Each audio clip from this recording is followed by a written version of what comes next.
Hey guys, welcome back to Magic TV. My name's Craig. It's 9 o'clock. It's a Monday, which means it's time for a 5x5. And we're going to talk today about the thing that everybody's talking about around the world, either positively or negatively, which is the atomic deck. Now, I did a video on Friday addressing the fallout of the atomic deck, and it was a 2.5 hour video. Feel free to watch that if you have the time. I'm going to be doing a few different videos this week, some on the atomic deck, some not. But one of the big things that's happened about the atomic deck is that we now have a crib. Now, I've got a video going up in a couple of days that talks specifically about the crib and how the crib works. But basically, one of the big problems, or not, I don't think of it as a problem, to be honest, but I know that one of the big things that people that weren't so keen on the atomic deck highlighted is the fact that you have to use a phone. Which is why myself and Murphy's Magic released a crib. This is the crib right here.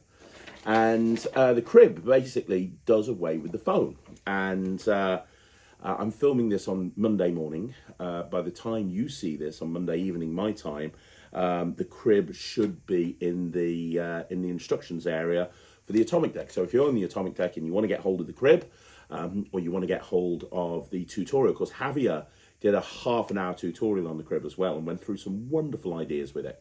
And a lot of the stuff that Javier focused on was having the crib kind of hidden on the backs of jokers and on the backs of playing cards and so on and so forth, and various different ways to get that peek, which is absolutely fine. So you can get that, should be in your account. I was told it would be in there by the end of Monday. So the tutorial will be in there. The PDF you can print out will be in there. George has been updating the crib, so a new version will be going out. I've been using the old crib, which is absolutely fine for me. But as I said, the video and the tutorial focuses on, how to surreptitiously get the peak and so on and so forth, which is cool. But I've been gigging over the weekend, and I've been doing the crib version of the atomic deck in a variety of different ways. And I wanted to actually go through 6 ways. I know this is a 5x5. I'm throwing an extra one in. I'm going to go through 6 ways that you can do the atomic deck using the crib that doesn't require a phone, but also at the same time doesn't mean that you have to kind of surreptitiously look at the crib, because obviously the crib is designed to be printed on the back of jokers. You can stick it onto the back of jokers, no problem, and you can take the jokers out and you can look at it. You'll see that on the tutorial. You'll see that on my video coming later this week. However, my eyesight's not the best. I've said that openly quite a few times. And I've been working on ways of using the crib where it's very easy to get the information off the crib, either because it's literally there and you're looking at it in front of the audience, but they don't realize you're looking at a crib, or it's a very big version of the crib that you just can't miss. And kind of interesting ways to actually present it as well. So it's not just an any card at any number, it's something else. So if you like the atomic deck and you want to see 6 different ways of actually performing this without using a phone, kind of unique presentations, that's what this whole video is about. So let's get to it and let's have a look at the first idea. Now, the first idea uses this envelope here. Now, I talked about this on my Friday video. I'm going to talk about it again later on this week. But the second that I saw the crib, I realized that if I printed it out so it was nice and big, I could actually have the crib on the back of an envelope. And this envelope is the perfect size. I blew the crib up so it's a lot bigger. And I put it on the back of the envelope. So the crib is right here on the back of this envelope. This is a decent sized envelope. And I put the atomic deck in there. Now, the cool thing about this is I can close it up and I can actually fold it in half and I can put it in my pocket, or I can just approach the table holding it like this. Either way is absolutely fine. But having it like this, I'm staring at the crib the entire time. Now, the first thing that I want to talk to you about, or the first quite unique presentation for this, and I have made notes. The first presentation is based on an idea in the Facebook group for the atomic deck. Now, if you own an atomic deck and you're not in the Facebook group, you really should be. It's the official atomic deck Facebook group, and there was an idea that was put there by Rudy Gutierrez. So thank you, Rudy. You are an absolute genius. And he had the idea, the frankly brilliant idea, of kind of doing a range style presentation. So when they name the card, you know what the range is. And because you know what the range is, you can then force them onto a range. And I took that idea and I ran with it. And this, I probably did this about 6 or 7 times over the weekend, if not more. And it works brilliantly. So if you don't know, the idea is that with the atomic deck crib, when they name a card, you will instantly know what numbers, what range that card will appear in, both from the face of the deck and from the top of the deck. And then, but as soon as you know that it's within range, you will be able to then immediately know what you need to do to get it into that position, right? That's basically what the atomic deck crib does. So, the basic way of using it is to have someone name a card, have someone name a number, look it up. You can check to see if it's within range, and brilliant. If it is, you just pick up the deck and deal. If you don't, because as you know, there's a percentage of the time where it's not going to hit. If it doesn't hit, you reframe them. I'm not going to go through the tutorial. You guys know how to do that, or you're probably aware right now, one way or another, whether you love the atomic deck or you hate the atomic deck, you know that there's not a situation. There are situations where it's not going to be a direct hit and you have to reframe the audience. Now, the cool thing about this presentation is you never have to reframe the audience, ever. It's always going to hit 100% of the time straight away. So let me explain how this is going to work. So you're going to bring the envelope out. You've got the crib on the other side and you say, I've got an envelope here. I will tell you that inside this envelope, there is a playing card, a pack of cards, right? And these cards are in a particular order. An order that I think that you're going to, I think in a minute, you're going to do something and it's going to be absolutely incredible and you'll see what. But I'm going to hold this here. I want you to remember that this envelope was in full view the entire time. And then you say to somebody, right, here's what I want you to do. I want you to name a card. So let's say they name, for argument's sake, I don't know, the 8 of diamonds, right? So as soon as they know the 8 of diamonds, I know this is my black crib, this is my red crib, 8 of diamonds is going to be about there. So my eyes can go straight to the 8 of diamonds and I go, brilliant, 8 of diamonds. Now I can immediately see the range for the 8 of diamonds. I know from the top of the deck, it's going to be 10 to 19. Sorry, from the bottom of the deck, from the face of the deck. So if the deck's face up, it's going to be 10 to 19. So within that 10 to 19 range, it's going to work. From the top of the deck, it's the 8 of diamonds is a range of 23 to 45. Well, basically 23 to 51. So what I can do now is I can say to them, right, so let's say I want to go from the top of the deck. I know that the range is basically 23 to 51, but I don't want them to name 51, but I know that that's the range. So I say, brilliant, that's the card. Now we're going to have you pick a different position in the deck. So I want you to imagine I've got an invisible deck of cards here, and it's running from, it's running from 1 to 52 because there's 52 cards in the deck. I'm going to run my hand along here like this. And what I want you to do is I want you to say stop. Now, this is the old card force bit here. So I want you to say stop anytime you want to. Now, the cool thing about this, let's use this range that we talked about with the 8 of diamonds, which is 23 to 51. So this is kind of a dual reality thing. So let's say they stop here. If they stop here, I can say now, you're looking at the deck. If that's 1 and that's 52, that's going to be about kind of maybe just over 20. So that's going to be like 23 to about 30 or 40. So could you name a number in between there, about 23 to about 40? What number would you like? So if they say stop here, that's what I'm going to do. And the thing is, the very cool thing here, so the range is 23 to 51, but by saying 23 to 40, I'm not going to be in a situation, David from Unbiased Magic Reviews commented that occasionally you're going to be in a situation where you've got more cards than you meant to. That only happens when you're getting towards the end of the deck, right? And it's easy to deal with, but whatever. This will mean that you don't have to do that. So I know that I can go 23 onwards. Let's say I say 23 to 40. So I'm like, hey, anytime you want to, just say stop. And they say stop here. And I go, brilliant. That's about, I don't know, that's about 20 to about 40. So what number in there would you like? And they name a number. Now, if they stopped here, I can go, right, so if this is 1 and this is 52, that's about 20 to about 40. And if they stop bang in the middle, I can say, well, that's around about the middle of the deck. So that's like 20 to 40, would you agree? And I can ask them for the number anywhere within that range. And obviously, that's immediately going to work. Now, and as soon as it does, I can literally just say now, so let's say they, we've gone 20 to 40, or 23 to 43, or whatever it is that you want to say that the range is. Let's say they say 30. I know what I need to do to make it 30. I know I just need, 15 doubles on the top of the deck. That's it. So now I can pick out the deck, I can put it down on the table, put the envelope away, deal 15 doubles and then deal singles, and that card is going to be in that position.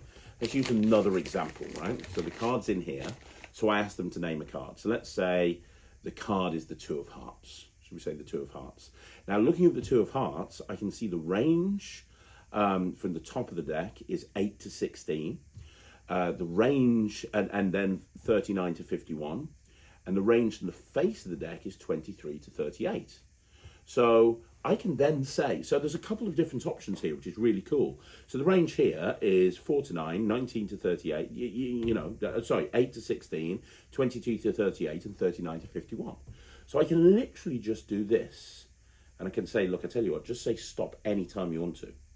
And if they stop near the top, I can say, well, that's around about 8 to 16. You didn't stop right at the very end. I'd say that's position 8 to 16. So where would you like it? Would you like it 8, 10, 11, 12? Would you agree? It's just audience management. Would you? That's about right. You stop there. That's about 8 to 16. Would you agree? Yeah. Okay. Fantastic. So what position would you like? Would you like 8, 9, 10, 11, 12, 13, 14, 15, 16? Let's say they say 14. Immediately, I know 2 doubles from the top of the deck, and that's going to put it in that position. Let's say they stopped more around about here. They stopped in the middle. Well, I can use that range from 23 to 38. So I can say, okay, you stopped around about there. And that's about the midway point. That's about just below halfway. There's 26 cards in the deck. That's about 23 to about 35, 36, 37, 38. Which one would that be? And let's say they say 30. Well, I know exactly there because of my little thing. I know I've got to do 16 doubles in the face, and that's going to put that card in that position. So using this range method is really cool. And there's many cards that have a good range at the top and have a good range at the bottom as well. So, perfect example. Let's give you an example here. Okay, here you go. So the 7 of Hearts has a range from 7 to 13 from the top, 31 to 51 from the top, and 22 to 30 from the face, right? So I can turn around and I can say, and that's the cool thing about the crib, by the way, I can see all of the ranges. I can see exactly what it's designed to get. So I could say, let's say they named, okay, here's another great one. So let's say they named the 8 of Hearts. I could say to them, it's a good range with either one, because the 8 of Hearts is 11 to 21 from the face, 24 to 47 from the top of the deck. So I can say to them, look, I tell you what, you've named a card. You've named a card. You've named the whatever it was. You've named the 8 of Hearts. In a second, I'm going to take the deck out and I'm going to deal. Would you like me to deal from the face of the deck, or would you like me to deal from the top of the deck? And let's say the top of the deck. You go, okay, the top of the deck, no problem. So I know that's 24 to 47. So now I'm just going to say, look, just say stop anytime you want to. And if they say stop there, I go, okay, so if that's 1 and that's 52. That's just over halfway. So let's say 26 to say 45, something like this, 26 to 45. In that sort of area, you said stop. So what number would you like? And let's say they say 40.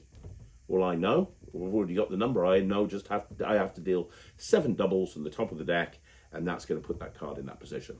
So I can then take out the deck. There's no heat on the envelope. I can put the envelope away, and I just take out the cards and I deal directly to that position. So this is kind of a really interesting way of using the atomic deck, because it's a very interesting concept that you're not having them name a number, but they feel, even though you're forcing them into a particular part of the range, they're having a free choice within that range. So they're having a free choice of number. It feels like they've got a free choice of anywhere in this invisible deck. And it's not like it's a force. It's not like you're going, well, you've stopped there. That's number 30, obviously. You've then said, okay, you've stopped there. So that's what, about 26 to 40? What number would you like in that position? So it seems really fair. And because the crib is on the back of the envelope, it doesn't look like I'm peeking at anything at all. It is literally... it is literally that I've got the deck here. It's inside the envelope. Name a card, let's say two of clubs, so I know exactly what I'm looking at. So I know the range with the two of clubs is 8 to 19 from the top, or 26 to 46 from the top, and I know it's 25 to 27 from the face, and 43 to 51 from the face. So I'm probably not going to go for the face. So I can say to them right now, I'm going to take, okay, so you've named a card, and so there's no ambiguity. In a second, I'm going to take this deck out, I'm going to open up the cards, and I'm going to deal from the top of the deck, turning the cards face up one by one. And you get to decide where. I want you to imagine that this is an invisible deck here, and you're just going to say stop anytime you want to. Stop. Well, that's not right at the very end. If 1 was there and 52 was there, that would be kind of like maybe about 10 to 20, something like that, within 10 to 20. So what position would you like? 17. Okay, no problem. So, and you said 2 of clubs, right? So 2 of clubs, and you said 17. Well, I know from 17, I've got the, I know exactly what I need to do. I need to deal 2 doubles, and that's going to put the 2 of clubs in the 17th position. So I can just take out the deck. I'm going to deal my 2 doubles. Here we go. That's double, that's double number 1. I was thinking of something else there. That's double number 1. That's double number 2. 2, 3, 4, 5, 6, 7, 8, 9, 10, 11, 12, 13, 14, 15, 16, 17. And there's my 2 of clubs at position 17. Very, very strong way of doing it. You're never going to have a miss. And it really makes use of the crib. And you don't have to do it with the envelope. I quite like the envelope because it kind of gives it a sense of mystery.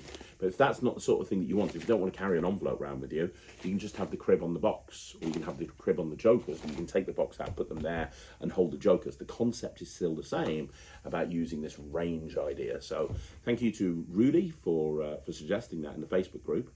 And let's have a look at a second suggestion now. Okay, so the second idea that I've got for you makes this not really in any card at any number. It makes it more of a coincidence style effect. Now for this, you're going to have your crib. Now what I would suggest with this is, because this is what the crib looks like when you get it from Murphy's, right? I haven't tried this yet, but I'm going to. I only came up with this a couple of days ago. What I would suggest is that you redo the crib so it's an A4 sheet of paper, so it's just kind of like, looks like, you don't have to, but I don't think you'd want the colours on there, but it doesn't really matter too much. Because what you're going to do is you're going to take the piece of paper and you're going to fold it up, right? And you're going to fold it up, and you're going to fold it up, and you're going to fold it up. And, to keep everything neat and together, you could either elastic band this around the deck. I haven't tried putting it in there. Would it fit in there with an atomic deck? Yes, it would, just about. So you could have this inside the, does it close with that in? I don't want to wreck my cards. Let's have a look. I'd probably have it like that. So you have the deck like this, and you'd say, you'd probably do this on a married couple, like a man and a woman, or a man and a man, you never know, a woman and a woman, but you do it on a married couple, or a couple. And what you do is you'd say, hey, how long have you been together? 3 or 4 years. Brilliant. Do you ever find that, like, you finish each other's sentences and you instantly know what the one person's thinking? Have you ever found that? Yeah? Okay. Well, we're going to try an experiment in coincidence. Right? We're going to try an experiment in coincidence right here, using this deck of cards. Okay? Now, here's what I want you to do. And I'd say to the man, for example, I'd say, look, I'm going to give you a very quick look at these cards. So look right here. This is kind of like a subliminal thing. Your mind is going to take in the order of the cards, even though your eyes won't take it in. So you say to the guy, just look at these. And you just do it ridiculously quick, which is a funny thing to do anyway. If you've seen my Project Focus, you'll know that. So you just do it very quick and you go, have a look at that. And you say, did you take anything in? And he'll say no. And you go, no, you don't think you have. But subliminally, you took in all the information that you need. Now, I will tell you, this deck is in a particular order, and I wrote this order down here. And you say, look, I'm not going to show you the order. I'm not going to show either one of you the order of these cards, but this is the order right here. And I'm going to look at the order so I can check to see how well you guys are doing. So first of all, and then you turn to the woman, or whatever, the bride. I'm thinking weddings here to do this.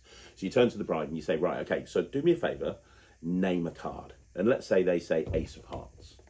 Now I know where the ace of hearts is. I know the range. I can see the range. I know the range is 10 to 20 from the face. I know the range is 4 to 9 from the top, 19 to 38 from the face, and 39 to 51 from the top. I know exactly what it is. So then I can say to the guy over here, I can say, right, okay, she's just named the ace of hearts. Now, if you guys have got a connection, this might work. It might not, but it might work. What I want you to do, and we're going to have a practice first of all, and this was suggested by somebody in the Facebook group, so thank you. We're going to have a practice first of all. Maybe even a couple of practices. We'll have a practice to see how well you do. What I want you to do is, out of 52 cards in the deck, name the first number that comes into your mind. Now, let's say name's 20. Well, I know 20 is going to hit. I know it's going to hit. It's going to hit from the face. I can see that because I can see it fits into my 19 to 38 range. And not only do I know that 20 is going to hit, I know it's 18 doubles. I know exactly what I need to do in order to get it to that point, right? I know it's 18 doubles from the face. So I know that that is going to hit. So if he gets it right the first time, which statistically is going to, I'm going to go, well, I don't think you needed a practice. That was amazing. Have you done anything like this before? No. Did you name a free choice of card? Yeah. Did you see those cards when I went through? No. So where did 20 come from? Oh, it just came out of my head. Did it? Oh, okay. Well, that was incredible. Let me show you why. Now I'm going to pick the deck up and I'm just going to deal. And I'm going to show the card was at the position that they named, which is really cool. Now, here's the interesting thing. If it's not right, then all I have to do is I say, okay, that was a practice. That was good. But I want you to get a deck of cards in your mind's eye. Let's say they said, I don't know, what's the range that doesn't work? So you see, it's a good range. 4 to 9 works, so even if they said a low number. Let's say they said 3. Let's say they said 3, okay? And you go, and you know that that's not within range. You said, now, that was a practice. That was pretty good. That was pretty good. But what I want you to do is, I want you to really concentrate. Think about that deck of cards. I know your eyes didn't take the order in, but your mind did. She named the ace of hearts. So go back along that deck of cards. Look for the ace of hearts in your mind's eye. You know it's not near the face, on top. You know that. So where is it? Look for it and then say a number. And then let's say they say the number 30. Well, I know that that's within range, right? And I can go, perfect. You only needed one practice. Some people need a couple of practices. That's amazing. And then you can just go, because you can go, yeah, it was at number 30. Well done. Congratulations. That is correct. The card that what was the card? The ace of hearts is at position 30. Well done. Oh, you want me to show you? Okay. And then you pick up the deck and you deal. Now, you don't have to even show them the faces of the cards if you don't want to. You could just do it as a kind of a direct mind reading thing. So you could show it to the person over here. And you could say, you have a look at the cards. Very good. Now what I want you to do is I want you to name a card. And notice when I'm saying, have a look at the cards, I'm kind of covering the 4 of spades on the face. So they can't really see anything, especially as I'm showing it so quickly. But let's say they say, 4 of hearts. And you go, okay. You go, right, I know where the 4 of hearts is because I can look it up on this list. And it gives you an excuse to literally look at it. Okay, 4 of hearts, I know exactly where that is. So I know the range of the 4 of hearts. I go, right, okay. Try and picture where that 4 of hearts is in the deck. Okay, try and picture it. Fantastic. Have you pictured it? Let's see how well you did when you looked at the cards. What position do you think it's in? 20. And you go, oh, well, that would have worked because it's 11 to 22. So 20 is 2 doubles on the top. But let's say they said 30. Oh, that's going to work as well. Okay, let's say they said 9. 9's not going to work. You go, okay. I got to be honest with you. I'm glad that was a practice because the 4 of hearts is not at position 9. I know this because I'm looking at it. The 4 of hearts is not in position 9. Now, I'm not going to give you much help. But I'm going to tell you it's a higher number. So try again. It's not at 9. So let's say they go, oh, it's at 12. And you go, okay, was that? And now I know 12 is going to work. Not only is 12 going to work, I know it's 10 doubles from the top of the deck. So I can go 12. Okay, is that what you want? You want 12, yeah? Are you sure? Now, was that a guess? Yeah, well, you think it was a guess. But you took in every single card in the deck. And believe it or not, it's not a guess. I know that because I've got the order of the cards here. Thank you very much. Oh, you want me to prove it to you? Okay, no problem. And then you pick up the deck and you deal, and the card's at that position. So you can play it as like a couple thing, as a coincidence thing, where the woman names the card, or you can play it as an actual subliminal influence thing, where you're influencing them to name a number, even though they didn't really take any information in. But it's the whole idea of you. It's an interesting way to disguise the crib, because it allows you to blatantly look at it. Because you're saying openly, I have the order of the cards here on this piece of paper. I'm going to tell you if you're right or not. And the whole idea of telling them to practice is great, because if they get it right immediately, perfect. If they don't get it right immediately, that line, I want you to practice, gives you a reason to get them to do it again. Because this isn't you that's doing this. This is them that's doing it. And you know as well as me, anytime you get the spectator to do the magic, anytime you put the power in the spectator's mind, well, that's a much better trick overall, right? So, presentationally, one more time, you take the deck out. Let's do it as the one-person presentation. Look at those cards. Did you take anything in? You don't think you did. I've got the order of the cards here. And I think subliminally, you took in the position of every single card in the deck. So I've got the order here. First of all, name a card. Any card that you want to. The Ace of Spades. Okay, brilliant. So what I want you to do is I want you to imagine that you're looking through that deck. There's 52 positions in the deck. And what I want you to do is I want you to stop at one position where you think the Ace of Spades is. We'll have a practice first of all to see if you've got it right. Okay, name a position. 15. Well, I've got to tell you right now, you were close. Okay, that was really great for a practice. You were close. I'm even going to give you a tip. It's higher. So try again. Okay, see if you can do it. Think through. Look at those cards back and forth. What number did you say? 20. Okay, let me have a look. You're not going to believe it. The Ace of Spades is at position 20 from the face of the deck. You did it. That's amazing. Well done. The Ace of Spades, position 20 from the face of the deck. You're a genius. That's fantastic. Oh, you want me to prove it to you? Okay. And now all I have to do is pick up the deck and deal 12 doubles from the face, and I know the Ace of Spades is going to be in that position. Did I say 20? Watch. So that's 1, 2, 3, 4, 5, 6, 7, 8, 9, 10, 11, 12. There you go, 12, 13, 14, 15, 16, 17, 18, 19, 20. And there's the Ace of Spades at position 20 from the face. So yeah, it's a very cool way of using the crib. You've blatantly got it open in front of you because you're checking to see if they've got it right or not. And it's a really cool way to use the atomic deck without a phone and with having a reason to have a piece of paper with you. Okay, so the third idea that I've got for you here, me and Chris James talked about the other day. So if you saw the video with myself and Chris James, it was the Friday Fallout video. If you saw that, me and Chris talked about kind of having this cracking the code style presentation. So the whole idea with this is what you would do is you would take the crib. Where did I put the crib? Oh, it's here, isn't it? Of course it is. What you would do with this is you would take the crib and you would hand write it out. And I know a couple of people have already done this in the Facebook group. You would hand write the crib out, right? And you'd make it look like the scribblings of a madman, almost like you've been trying to come up with a statistical, like you're trying to come up with some sort of code that you're trying to crack. And so you have this handwritten piece of paper, and it's the same information that's on the crib, but it's handwritten on an A4 piece of paper.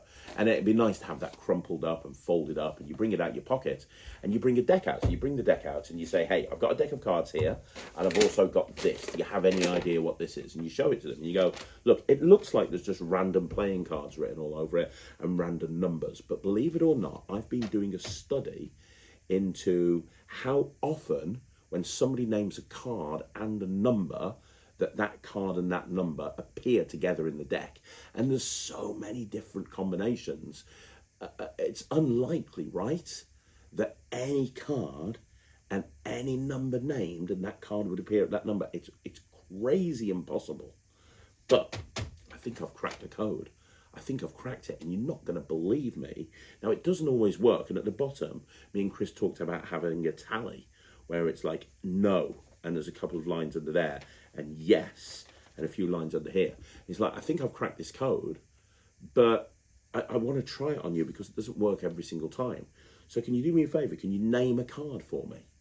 And they name the card. Let's say it's 7 of hearts, and you're looking for it on your crib blatantly, but they're looking as well. You could even give it them to hold, and you're naming they're naming a number, and you're just looking at it. But you say, and you can say those numbers next to the 7 of hearts, does that mean anything to you? No. Well, that tells me that is correct. That's one of the only combinations in the world. If you name the 7 of hearts at position 20, that'll always be at position 20 in the deck. How amazing is that? You named any card, you named any number, the card and the number are at that position in the deck. I think that's insane. I'm going to give it a big tick on the yes box. Well done. And they're going to say, well, hang on a minute, I don't believe a word you're saying. And that's when you take the cards out and you deal to the 20th position in this example, and the cards in that position in the deck. Now, the cool thing about this presentation is if they've got it wrong, you go, no. See, that's one of the times it hasn't worked. Should we try again? Do you want to name a different card and a different number? Or do you want to keep the same card and change the number? Because it's got to be in there somewhere. Maybe you just want to go to a different number. Why don't you try that? You know, you literally give them another chance. But it's the idea of having the crib as part of the presentation. Now, there's so many different ways that you can take this. You can take it as you be making notes on various different things, or you could talk about how, you know, you met a magician years ago and he gave you his workings out.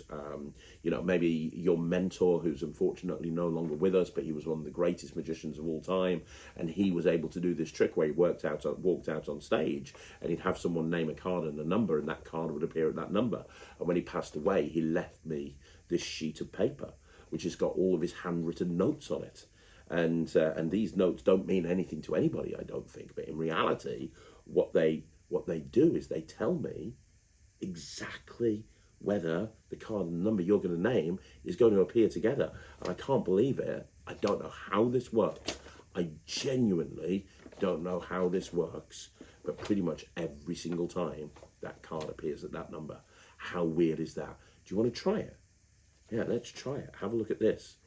And they're looking at the crib, and they don't even know what they're looking at because it's all handwritten, it's numbers, and you know, it's all cards. It doesn't look like anything, but you can blatantly look at it. And not only that, you can use, you know, you'll know if it's not within range what you need to do to get it within range. So let's say it's out of range, but it's only 1 out of range, which happens quite a lot because, you know, it just does. So if it's only 1 out of range, you could go, well, you know, it's not at the number, but it's at the very next number. I'm not going to believe this. Let me deal. So the whole idea of disguising the crib as a handwritten kind of workings out, the scribblings of a madman, is a really interesting way to do this as well. So if you want to go back and look at the Friday video, me and Chris actually spent more time talking about this, but it's a really interesting concept. Okay, so this is one that I was trying over the weekend as well. I had a couple of gigs over the weekend, and this went really, really well. And I'm using the envelope idea again, so I've got the crib there, kind of hidden in plain sight. But I call this kind of the random number concept. So the whole idea of this is I bring out the envelope and I say, I'll tell you right now, I've got a deck of cards inside this envelope. I keep them inside here, and you're going to see something amazing with this deck of cards in a minute. So could you do me a favor? Could you name a card for me? Any card. So let's say they name the Ace of Clubs, for example. Now, when they name the Ace of Clubs, I know what the range is for the face and from the top of the deck. And in this case, the range from the face is okay, but the range from the top is much better. It's 19 to 37 in the middle of the deck. That's a really good range. So what I'm going to do is now I'm going to say, look, we're going to have people name numbers out loud. And then what we'll do eventually, we'll add all those numbers up. And to make it interesting, we're going to have people name numbers from 1 to 10. So can you name a number from 1 to 10 for me? And what I'm doing is, as they name the numbers, I'm adding them up in my head. So can you name a number for me? And let's say 7. Because I know I want to get it to between 19 to 37. 7.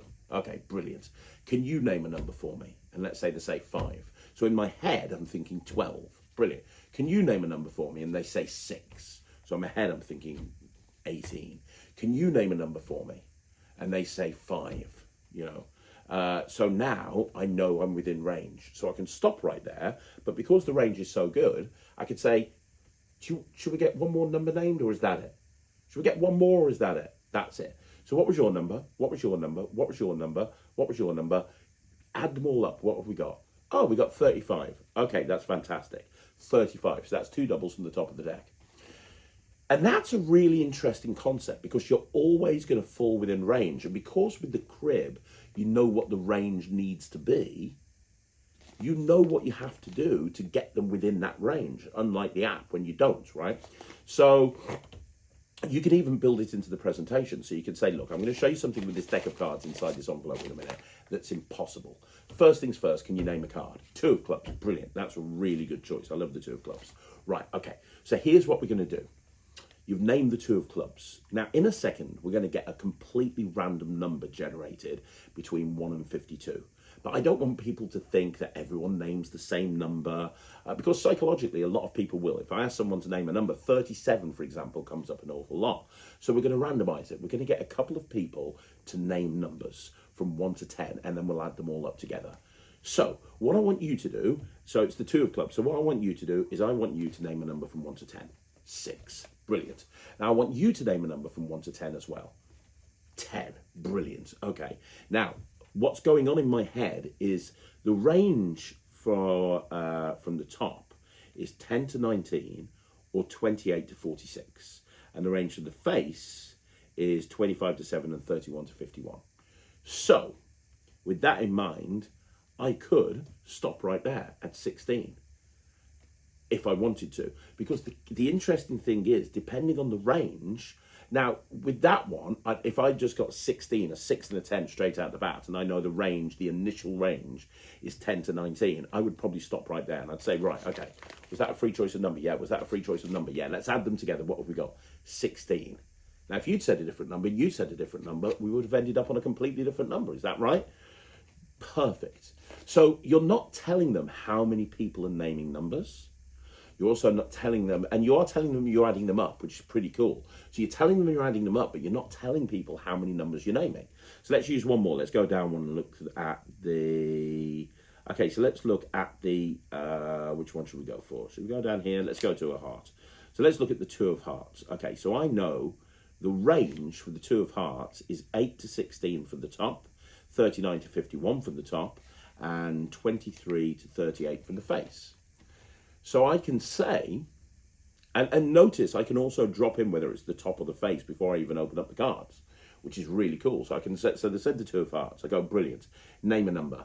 10. Okay, that's great. You went straight to the top. I said you could name any number from 1 to 10. You went to 10. Now, in that case, I could just stop there if I wanted to. I could just stop. I'd say, now, you went for a very high number. It's your choice. Would you like to just stick with 10? Or would you like somebody else? Should we get some more numbers named? What should we do? And if he says stop, you go, right, okay, 10. If he says get somebody else to name a number, okay, name a number. 5. Okay, so 10 plus 5 is 15. Is that fair? Now I know that 15 will still be within range. But let's say that second person said 10 as well. I go, fantastic. So 10 plus 10 is 30. Let's get one more person. You name a number. 4.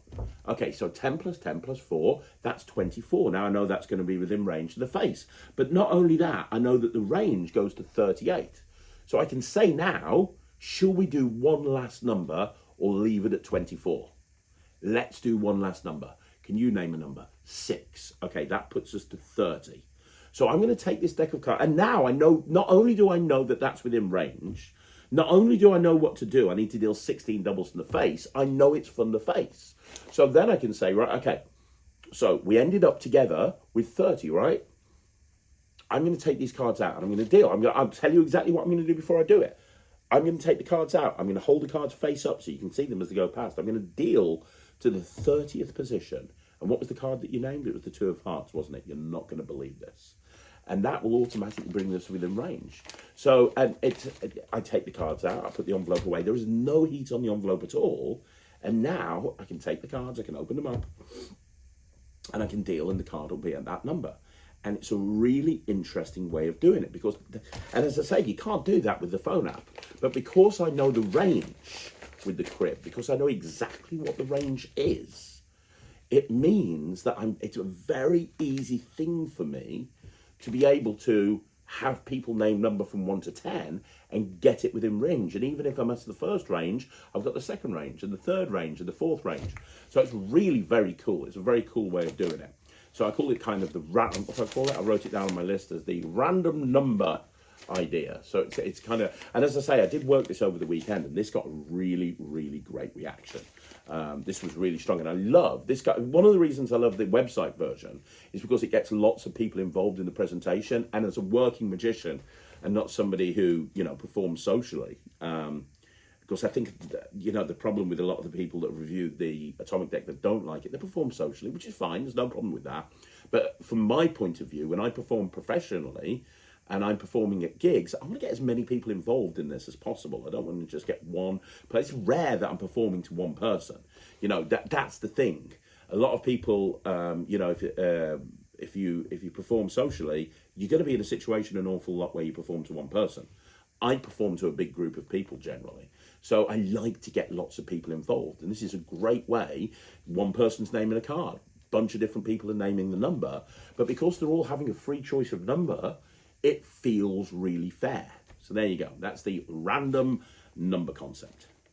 Okay, so the fifth idea I've got for you here is the birthday presentation. Which I think is quite cool as well. I haven't tried this one out yet, but I wanted to share it with you. And again, it starts with the envelope. And it's very similar to the random number generator type thing, in that when I ask somebody for their date of birth, they've got a month and they've got a day, right?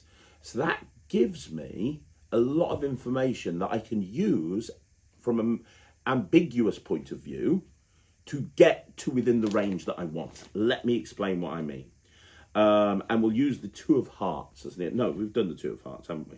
Let's use the Four of Hearts, for example. I don't think we've done the Four of Hearts. So let's use the Four of Hearts, for example.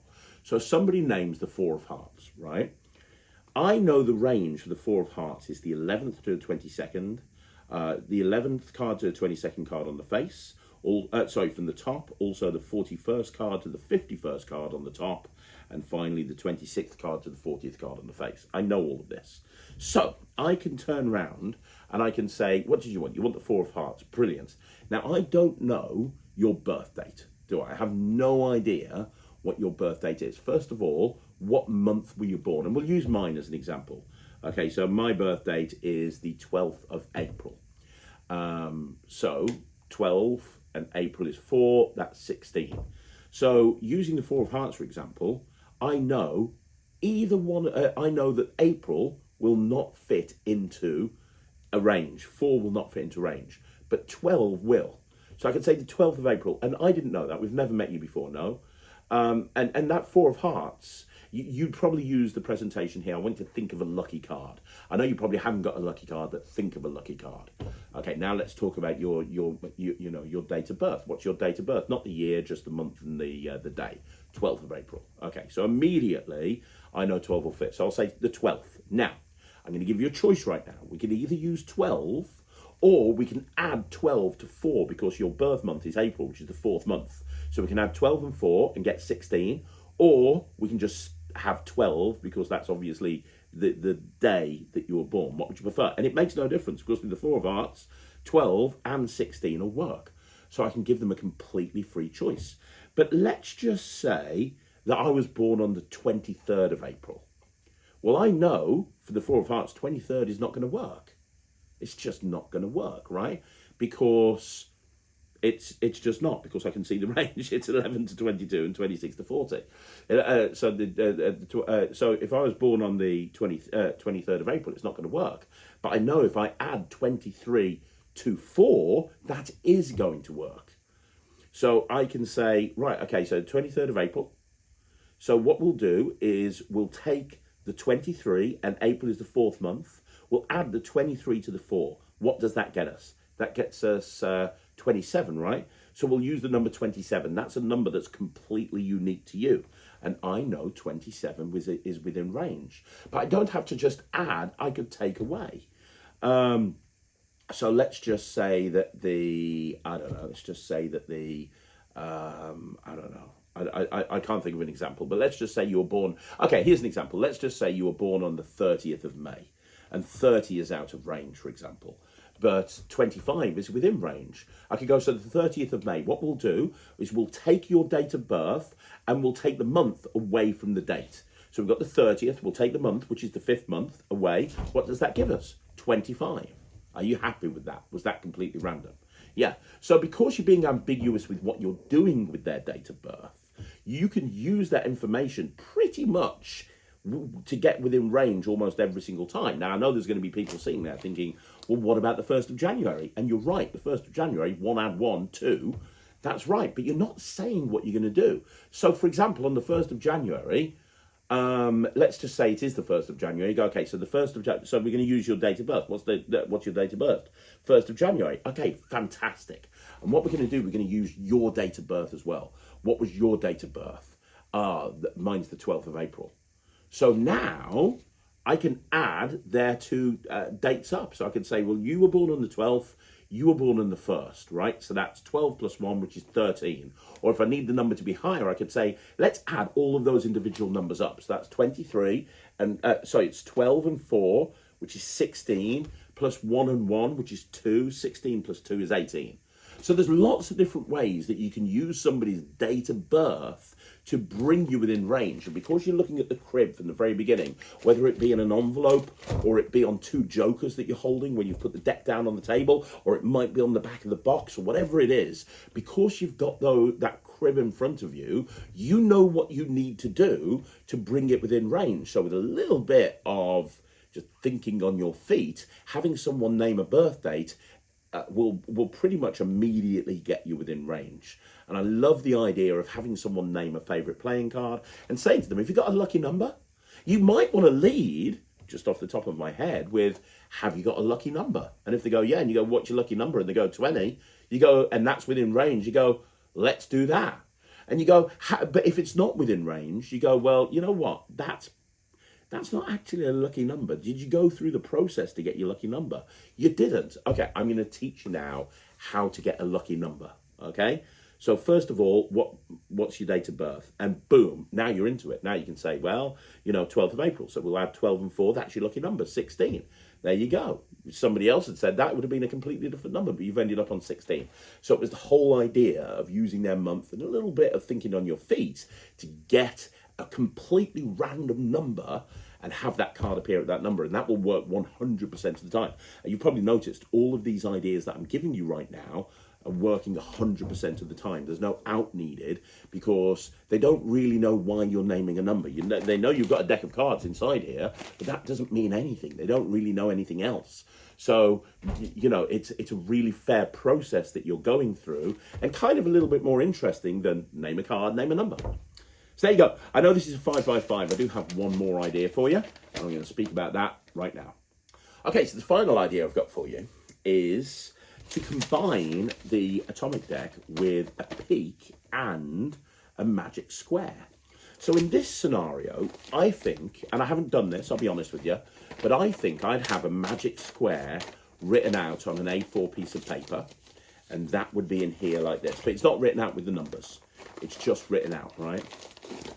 And that would be in there with the deck of cards. So what you do is you use the range presentation. Remember I talked about the range. Rudy Gutierrez's fantastic idea of using a range. I would use that to get it within range. So let's say the name the King of Hearts. Okay, so I know the King of Hearts is a really good range. It's 12 to 24, 25 to 50, okay? So I know what the range is. I know it's a really good range. So I could, for example, say, right, okay, anytime you want to, so they've named the King of Hearts, and I go just say stop anytime you want to. Stop. right there. And because the King of Hearts is so good, I can say, do you want that to be 1 and that to be 52? Or do you want that to be 1 and that to 52? Because it makes no difference. If they say that's 1, I'm going to use the range 12 to 24 and deal from the face. If they say that's 1 and they've stopped there, I'm going to say, well, that's sort of over halfway. So that's kind of like from the halfway point, 26 to around about 40. So either way, I'm golden, whichever it is. So I'm going to do the range thing. So let's say I've gone for the top. So I go, right, stop there. And you go, well, that's over halfway. I'd say that's kind of like 26 to 40. So could you think of a number from 26 to 40? Would that be okay? Don't tell anyone, keep it to yourself. And what I want you to do is write it down on this business card. Great, we're going to put this away in my wallet. I'm going to get rid of that. Now I've peaked it. So I know the number is, let's say 30. Let's say the number they're thinking of is 30. Now from their point of view, they stopped anywhere they wanted to on an invisible deck of cards, and they stopped their range at any point they wanted to, and then they thought of any number. So you can possibly know their number, but let's say that you know the number's 30. You then take out the deck of cards, and you take out the piece of paper, and you say, inside here I've got a piece of paper and a deck of cards. Now the piece of paper has a grid written on it, and this grid may not mean anything to you, but I'm going to show you something absolutely incredible. Watch.